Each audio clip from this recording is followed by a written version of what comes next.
حضرت ابراہیم علیہ الصلوۃ والسلام کو جب آگ میں ڈالنے کا واقعہ پیش آیا تو آگ جب آپ کے لیے گلزار بن گئی، اس واقعے کے بعد آپ نے ایک علاقے بابل کی طرف ہجرت کی اور مصر سے ہوتے ہوئے اس جگہ پر پہنچے جہاں یہ بیر سبا، یہ کنواں موجود ہے۔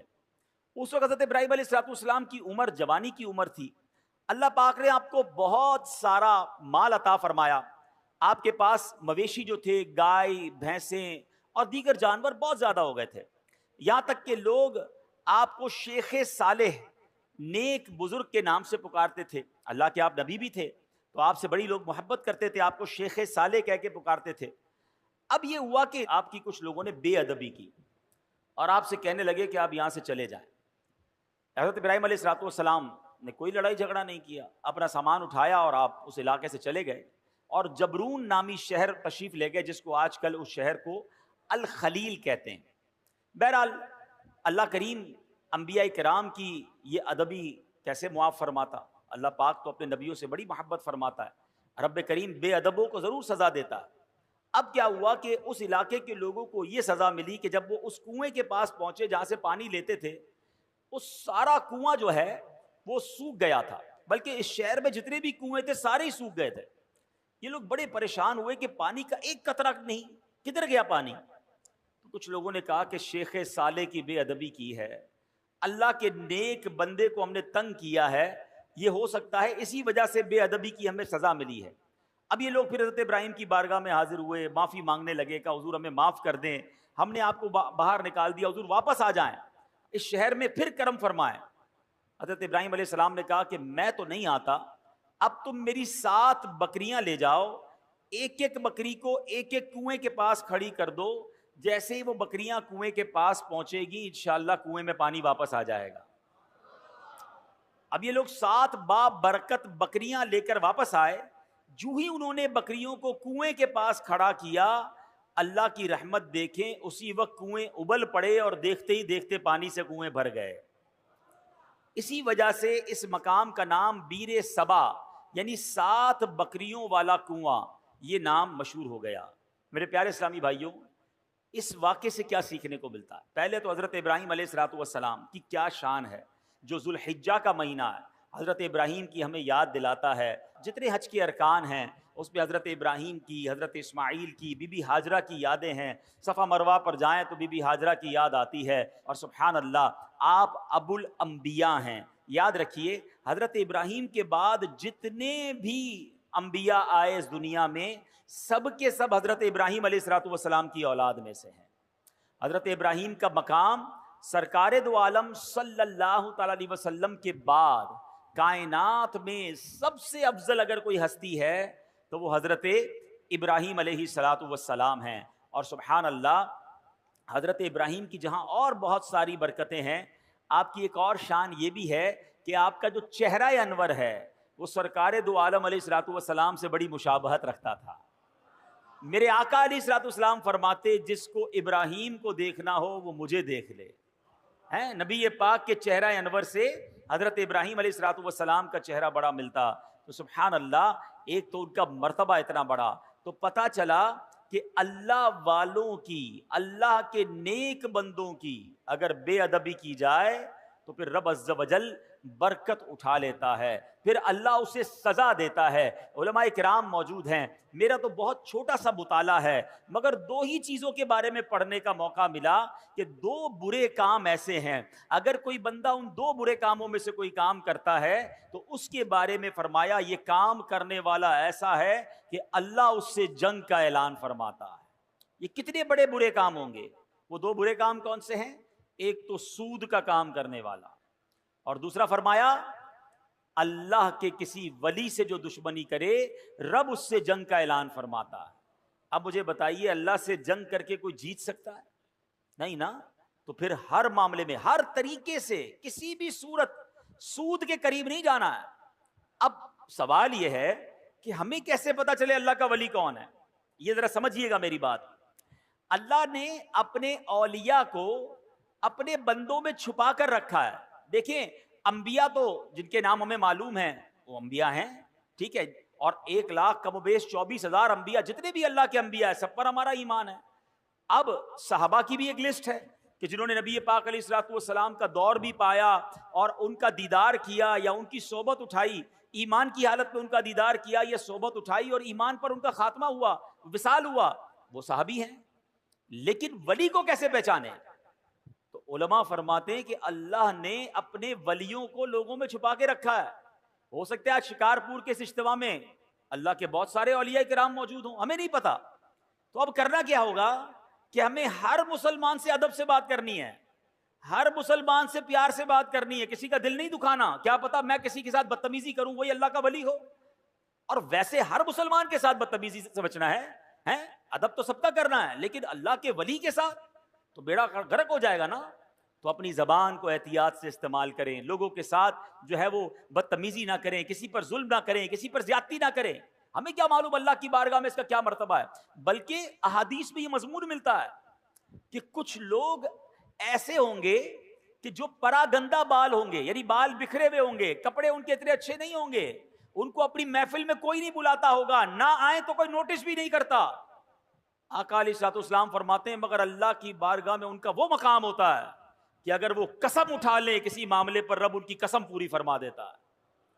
ہم تو عام طور پہ لوگوں سے ملتے بھی ان کے لباس کو دیکھ کے، ہاں یار یہ ذرا رکھ رکھاؤ والا ہے، اس سے ملنا ہے، اس کو ساتھ بٹھانا ہے، نہیں یار اس کے کپڑے میلے ہیں، یہ تو دکھنے میں بڑا غریب لگتا ہے، ٹوٹی ہوئی چپل پہن کر آیا ہے، اس کو کہاں اپنے قریب آنے دوں، اس کے کپڑوں سے بو آ رہی ہے۔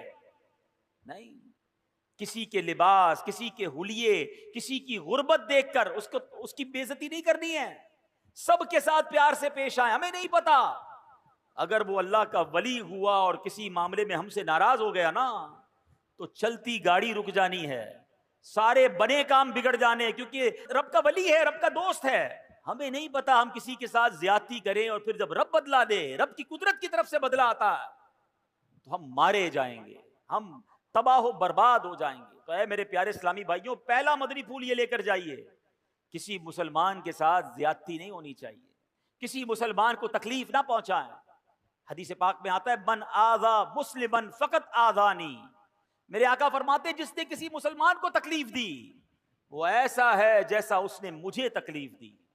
فرمایا ومن آذانی فقط آذ اللہ، اور جس نے مجھے تکلیف دی وہ ایسا ہے جیسے اس نے اللہ کو تکلیف پہنچائی۔ بات کہاں تک جاتی ہے ایک مسلمان کو تکلیف دینے میں؟ اب وہ سوچے جو مسلمانوں کو گالیاں دیتے ہیں، وہ سوچے جو مسلمانوں کا مال دباتے ہیں، وہ سوچے جو چوریاں کرتے ہیں، جو زمین پر قبضہ کر لیتے ہیں، جو یتیم بیواؤں کا بلکہ اپنی بہنوں کا ورثہ دبا لیتے ہیں، وہ کیا جواب دیں گے اللہ کی بارگاہ میں؟ کیسے جواب دیں گے؟ تو کبھی کسی کو ہماری طرف سے تکلیف نہ ہو، اس بات کا خیال رکھیں۔ پھر اس واقعے سے ایک اور بات سیکھنے کو کیا ملی، سبحان اللہ، کہ تبرکات کی کیا ویلیو ہے۔ حضرت ابراہیم خود نہیں گئے، آپ نے 7 بکریاں بھیج دیں، اور جب وہ 7 بکریاں جاتی ہیں اس کی برکت سے سبحان اللہ ان کنووں میں پانی آ جاتا ہے۔ تو پتہ یہ چلا کہ اللہ کے جو اولیاء ہوتے ہیں، رب کے قریب جو لوگ ہوتے ہیں، ان کے قرب والی تبرک والی چیزوں میں بھی بڑی برکت ہوتی ہے۔ ان تبرکات کی برکات سے مشکلات ٹل جاتی ہیں، پریشانیاں حل ہوتی ہیں، دلوں کو سکون ملتا ہے، بیماریاں دور ہوتی ہیں۔ ارے جناب لوگ کہتے تبرک کی کوئی ریفرنس دیجئے، تبرک کیسے ہو گیا اور تبرک کا کیا جناب کوئی حقیقت ہے؟ ارے آپ نے اگر قرآن پڑھا ہوتا تو یہ سوال کبھی ذہن میں پیدا نہ ہوتا۔ پڑھیے سورہ یوسف، پڑھیے اس کی تفسیر۔ حضرت یعقوب علیہ السلام جب حضرت یوسف کی یاد میں آنسو بہاتے تھے، آپ کی بینائی کا ضعف بڑھ گیا، بینائی کمزور ہو گئی، بہت طویل واقعہ ہے۔ حضرت یوسف کو جب پتا چلا، جب آپ مصر کے بادشاہ بن چکے تھے، اللہ اکبر، حضرت یوسف بھی اللہ کے نبی ہیں، ذرا غور سے بات سنیے گا، حضرت یعقوب بھی اللہ کے نبی ہیں، یہ دونوں نبی اللہ سے یقیناً دعا کر سکتے ہیں، مگر حضرت یوسف اپنے بھائی کو کہتے ہیں ایسا کرو میرا یہ قمیص جو ہے لے جاؤ میرے والد کے پاس، ان کی آنکھوں پر رکھ دینا، اللہ اس کی برکت سے ان کی بینائی کا ضعف دور کر دے گا۔ اور یہ واقعہ قرآن میں بیان ہو رہا ہے۔ اگر تبرک کی ویلیو نہ ہوتی تو حضرت یوسف دعا فرماتے، یقیناً اللہ کے نبی ہیں، وہ دعا فرماتے، اللہ ضرور دعا کرم فرماتا، مگر سبحان اللہ یہ قرآن کا واقعہ بتا رہا ہے کہ اللہ والوں کی نسبت رکھنے والی چیز میں اللہ کریم نے اپنی رحمتوں سے برکت ڈالی ہے۔ تو تبرک کی اہمیت سمجھیے، اور اللہ والوں کا اگر کوئی تبرک مل جائے تو اس کا ادب کرنا چاہیے۔ ایک جملہ یاد کر لیجئے، با ادب با نصیب، اور بے ادب بد نصیب جو ادب نہیں کرتا اس کو برکتیں نہیں ملتی. سبحان اللہ. حضرت ابراہیم کی بات چل رہی ہے قرآن مجید فرقان حمید میں. تبرکات کی بات ہو رہی ہے نا. آؤ ایک اور تبرک کے بارے میں بتاتا ہوں جس کا ذکر قرآن میں موجود ہے, اور جس تبرک کو دیکھنے کی بلکہ اس کے قریب نماز پڑھنے کی ہر مسلمان کے دل میں آرزو ہوتی ہے. اور وہ کون سا تبرک ہے؟ اللہ قرآن میں فرماتا ہے وَاتَّخِذُوا مِن مَّقَامِ إِبْرَاهِيمَ مُصَلًّى, اور اے مسلمانوں تم ابراہیم کے کھڑے ہونے کی جگہ کو نماز کا مقام بناؤ. مقام ابراہیم کیا ہے؟ ایک پتھر ہے. حضرت ابراہیم علیہ السلام اس پتھر پر کھڑے ہو کر کعبے کی آپ نے تعمیر فرمائی, اور سبحان اللہ یہ کمال کا پتھر ہے. اب دیکھیے آج شکارپور کے اس فیضان مدینہ میں ہم بیٹھے ہیں, اس کی چھت جب بنی ہوگی کسی انسان کا ہاتھ تو نہیں پہنچا ہوگا نا, کوئی نہ کوئی لفٹ لگائی گئی ہوگی, اس کے بعد وہ شٹرنگ لگاتے ہیں, مزدور اوپر چڑھتے ہیں اور چڑھ کر کام کرتے ہیں. اگلا فلور ہو تو ایک اور لفٹ لگائی جاتی ہے, جتنا قد ہوتا ہے وہاں تک بندے کا ہاتھ پہنچتا ہے, اس کے اوپر کے لیے کسی لفٹر کی ضرورت پڑتی ہے. سبحان اللہ, 5000 سال سے پرانی بات ہے جب حضرت ابراہیم کعبے کی تعمیر کر رہے تھے. بتاؤ نا حضرت ابراہیم نے یہ قد سے اوپر پتھر کیسے رکھے ہوں گے؟ سبحان اللہ. تفاسیر میں یہ ملتا ہے کہ جس پتھر پر حضرت ابراہیم کھڑے ہو کر کعبے کی تعمیر کر رہے تھے, حضرت اسماعیل پتھر پکڑاتے جاتے, حضرت ابراہیم پتھر رکھتے جاتے, اور جب یہ دیوار اونچی ہو جاتی مقام ابراہیم بھی اونچا ہوتا چلا جاتا. مقام ابراہیم جو پتھر ہے وہ لفٹ کا کام کرتا تھا, وہ اونچا ہو جاتا, آپ اوپر پتھر رکھتے, جب نیچے پتھر رکھنا ہوتا وہ پتھر نیچے آ جاتا. سبحان اللہ, یہ کیسا معجزہ ہے. بلکہ سنو, 5000 سال کے بعد بھی آج بھی اپنی آنکھوں سے جب آپ مقام ابراہیم کا دیدار کرتے ہیں نا تو حضرت ابراہیم کے قدموں کے نشان آج بھی نظر آتے ہیں. اللہ نے اس تبرک کو کیسے باقی رکھا ہے, اس کی حفاظت کا کیسے انتظام کیا ہے. جناب 400-500 سال 700-800 سال میں عمارت تباہ ہو جاتی ہے, عمارت مخدوش ہو جاتی ہے, گرنے کے قریب ہو جاتی ہے. یہ پتھر 5000 سال سے زیادہ اس میدان میں گویا پڑا ہوا ہے, اس میدان میں جلوہ فرما ہے. اس پتھر پر اب جا کر یہ جو مقام ابراہیم کے اوپر آپ دیکھتے ہیں نا, ایک بہت خوبصورت سا گولڈن کلر کا ایک کیس بنا دیا گیا ہے, ایک اس کو حفاظت کر دی گئی ہے اس کی. یہ پہلے ایسا نہیں تھا, یہ 200-400 سال پہلے ہوا ہوگا. ہزاروں سال سے کھلے میدان میں یہ پتھر موجود ہے. ہزاروں بارشیں گزری, ہزاروں آندھیاں گزری, موسم آگے پیچھے ہوئے, مگر اس پتھر پر آج بھی حضرت ابراہیم کے قدموں کے نشان موجود ہیں. یہ کیسا معجزہ ہے کہ ہم اپنی آنکھوں سے دیکھ رہے ہیں. اب ذرا آگے چلیے, اب ذرا بتائیے, قرآن کہتا ہے اس مبارک پتھر کو مصلی بنایا جائے, مصلی بنانے کا حکم دیا. اس کا مطلب کیا ہوا کہ کعبے کے سامنے ایسی جگہ کھڑے ہو کر نماز پڑھو کہ مقام ابراہیم تمہارے اور کعبے کے درمیان میں آئے. یعنی جب طواف کے بعد جو نوافل پڑھے جاتے ہیں, جو جس کو واجب الطواف کہا جاتا ہے, وہ اس جگہ کھڑے ہو کر پڑھنا مستحب ہے. حضرت عبداللہ بن عمرو بن عاص فرماتے ہیں رحمت اللہ تعالی علیہ, خیر المسجد خلف المقامی وعن یمین الامام, یعنی پوری زمین میں سجدہ کرنے کے لیے 2 جگہ بہترین ہیں. نمبر 1 مقام ابراہیم کے پیچھے, اور نمبر 2 ہم جب بھی نماز جماعت سے پڑھیں تو امام صاحب کی سیدھی جانب. سبحان اللہ, یہ بھی پتا چلا کہ جب جب جماعت میں نماز پڑھنے کا موقع ملے, اللہ کرے با جماعت نماز ہم پڑھنے والے بن جائیں. پھر پہلی صف میں جا کر نماز ادا کیا کریں, اور کوشش کریں پہلی صف میں جو مؤذن صاحب کے ساتھ پہ رائٹ سائڈ کی جو جگہ ہے, اللہ کرے وہ مل جائے. فرمایا یہ بہترین جگہ ہے. تو سبحان اللہ, مقام ابراہیم کے پیچھے نماز پڑھنا ہے. اب ایک اور ذرا تھوڑا سا باریک سا مسئلہ سمجھ لو, انشاءاللہ عشق رسول میں اور اضافہ ہو جائے گا. اب ذرا سمجھیے گا, مقام ابراہیم کیا ہے؟ ایک پتھر ہے. ہاں یہ جنتی پتھر ہے, بڑا مقدس پتھر ہے, لیکن عین نماز میں اس پتھر کی تعظیم کرنے یعنی اسے مصلی بنانے کا حکم دیا. اب سوچنے کی بات ہے, علماء بیٹھے ہیں کہ حالت نماز میں ایک پتھر کی تعظیم کرنے سے نماز میں کوئی نقص نہیں آتا ہے, نماز میں کوئی کمی نہیں آتی ہے, نماز ٹوٹتی نہیں ہے, بلکہ نماز مکمل رہتی ہے.